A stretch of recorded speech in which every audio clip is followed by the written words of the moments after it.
So hello everyone, welcome to Career पाठशाला where your career is my responsibility. So SBA clerk का exam जो है बहुत नजदीक है। 22 तारीख को किसी का पेपर है, किसी का 27 को है, किसी का 28 और किसी का 1 मार्च को है।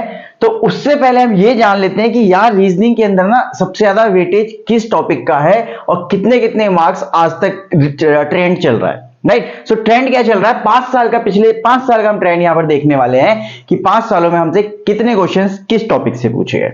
सो देखो, पूरा चार्ट मैंने आपके सामने यहां पे रखा है। इसमें बहुत मेहनत लगती है, प्लीज शेयर कर दिया करो वीडियोस को और लाइक कर दिया करो, क्योंकि देखो बहुत मेहनत लगती है इस चार्ट को बनाने में और डाटा कलेक्ट करने में तो बहुत टाइम लगता है। राइट, सो प्लीज एक बार थम्स अप कर दिया करो। Right, so puzzle and sitting की अगर हम बात करें यहां पे, तो हर साल आप देख रहे होंगे कि वेटेज बढ़ता ही जा रहा है, या फिर 15 से 20 के बीच में तो आपको दिख ही रहे हैं। तो इसका मतलब है कि आपको पजल एंड सिटिंग पे बहुत फोकस करने की जरूरत है, क्योंकि आपका मेजर जो पार्ट है वो पजल एंड सिटिंग से आ रहा है। तो 15 से 20 नंबर आपको पजल एंड सिटिंग दिलाने वाली है। देखो, सिलॉक्स और इनइक्वालिटी में आप देख रहे होंगे कि वेरी कर रही चीजें, 2 से 4, 3 से 5, 2 से 4, 3 से 5। इसमें होता क्या है कि किसी शिफ्ट में सिलॉक्स आ जाता है और किसी शिफ्ट में इनइक्वालिटी आ जाता है। तो ये क्या है, एक दूसरे को कॉम्प्लीमेंट करते हुए चलते हैं।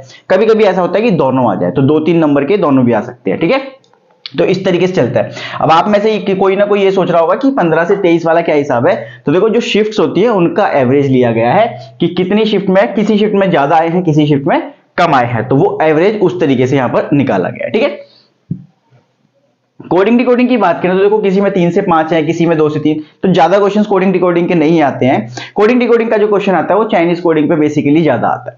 राइट, सो चाइनीज कोडिंग अगर आती है तो आपके पास 4 या 5 नंबर की चाइनीज कोडिंग आती है, उसके अकॉर्डिंग आपका यहाँ पर गेम चलता है कोडिंग डिकोडिंग का। ठीक है, अल्फा न्यूमेरिक सीरीज कैसी आती है कि अपने पास जैसे अपने पास 4-4, 5-5 वर्ड्स लिखे पड़े हैं, जैसे कि cat, bat, rat, sat, mat, ये लिखा हुआ है, उनको अरेंज करना है अल्फाबेटिकल ऑर्डर में, या नंबर्स लिखे हैं कि असेंडिंग ऑर्डर में अरेंज करो या डिसेंडिंग ऑर्डर में। सो अल्फा न्यूमेरिक सीरीज कुछ इस तरीके की आती है, या फिर एक पूरी सीरीज लिखी हुई होती है आपके पास कि सिंबल्स भी हैं, लेटर्स भी हैं और नंबर भी है, कि how many letters are immediately preceded by letter and followed by symbol. तो ऐसे वाले जो क्वेश्चंस आते हैं वो अल्फा न्यूमेरिक सीरीज में आपके पास जाते हैं। ठीक है, तो ये भी ज्यादा नहीं, देखो वेरी नहीं कर रहा, 3-4 क्वेश्चन आपको देखने को मिल ही रहे हैं हर साल। ठीक है, डायरेक्शन की बात करें, डायरेक्शन मतलब डिस्टेंस एंड डायरेक्शन की बात चल रही है।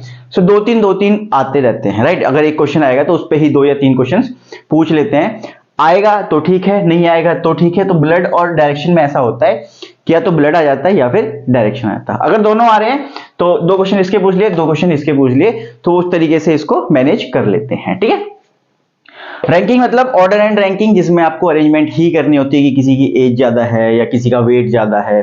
तो उस तरीके से जो ऑर्डर एंड रैंकिंग आपके पास आती है, उसकी भी ज्यादा कुछ नहीं, 2-3 वेरी करते रहते हैं। तो मैक्सिमम 3 क्वेश्चन देते हैं आजकल। ठीक है, सो रैंकिंग का यही सीन चल रहा है। देखो 5 साल से, 2019 का मुझे डाटा मिला नहीं इसलिए मैंने लिखा नहीं यहाँ पर। ठीक है, सो 2-3 ऐसा ही कुछ चल रहा है। मिसलेनियस की बात करें तो ऐसी कुछ एक क्वेश्चन आ गया, किसी में 2 आ गए, किसी में 4 आ गए, किसी में 5-5 भी आए हैं।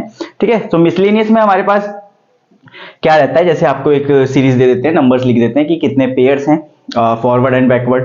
राइट, या फिर कोडिंग डिकोडिंग में से ही कुछ निकाल लिया, जैसे उसको भी मिसलेनियस में डाल देते हैं कि find the odd one out, किसमें लॉजिक पेयर नहीं कर पा रहा है, या फिर ऐसे करके मिसलेनियस में कुछ क्वेश्चंस वो डालने की कोशिश रहती है। तो देखो, ये था हमारा रीजनिंग का पोर्शन। लास्ट के 5 साल का जो ट्रेंड है वो रीजनिंग के आज यहाँ पे मैंने डिस्कस किए। अगली वीडियो में या फिर मैं कल ही लेके आऊंगा उस वीडियो को, जिसमें हम मैथ्स का डिस्कस करेंगे। अगले दिन हम इंग्लिश का डिस्कस करेंगे और फाइनल डे में हम ये डिस्कस करेंगे कि हमें एग्जाम को अटेम्प्ट कैसे करना है। तो दोस्तों मेरे साथ बने रहना। कल हम मैथ्स का सेक्शन डिस्कस करते हैं, अगले दिन इंग्लिश का करते हैं। तो ठीक है, फिर मिलते हैं अगली वीडियो में। तब तक अपना ध्यान रखें एंड कंसिस्टेंटली प्रिपेयर करते रहें। Thank you.